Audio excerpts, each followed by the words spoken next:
የሰው ልጅ የሚዘጋቸው 3 በሮች አሉት። ማናችንም ይመለከታል። ማናችንም በዚህ ዘመን ውስጥ የምንገኝ ማናቸውንም ህዝበ ክርስቲያን ይመለከታል። የዘጋናቸው በሮች አሉ። ሁላችንንም፣ ክርስቲያኖችንም፣ መነኮሳትንም፣ ካህናትንም፣ ጳጳሳት፣ ሁሉም ሰው የዘጋው አንዳንድ በር አለው። ይሄንን በር ክፈቱ ነው የሚለን ክርስቶስ። እኔ ከመምጣት ያስቀድሞ ይሄን በር ክፈቱ። የሰው ልጅ የዘጋቸው 3 በሮች ናቸው። አንደኛው የአእምሮ ደጅ ይባላል። ሁለተኛው የልቡና ደጅ ይባላል።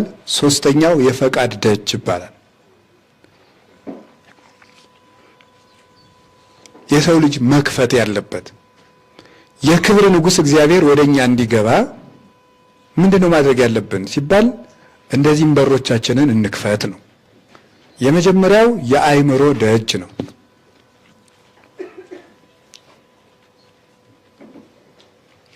የአእምሮ ደጅ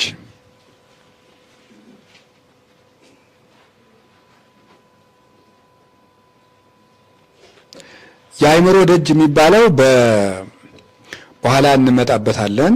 የአእምሮ ደጅ የሚባለው በሳይንሱ ሲከፈል አእምሮ የሚባለው ይሄ መጀመሪያው የሚከፈተው ልንከፍተው የሚገባን ይሄ ፊት ለፊት ያለው ፕሪፍሮንታል ኮርቴክስ የሚባል ነው።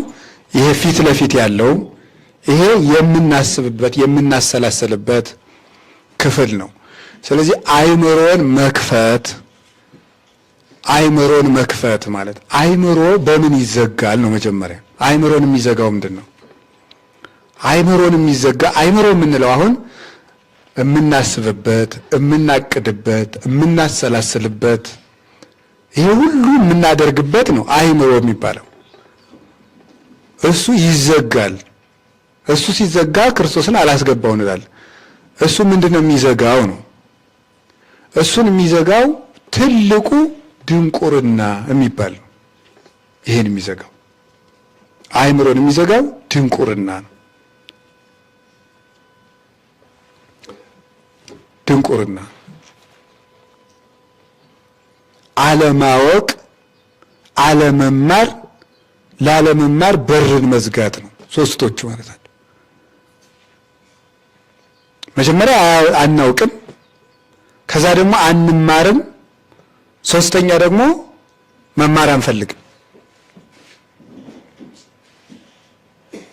ይሄ ኃይለኛ የሆነ የተዘጋ ደጅ ነው። ኃይለኛ የሆነ ድርግም ብሎ የተዘጋ ደጅ።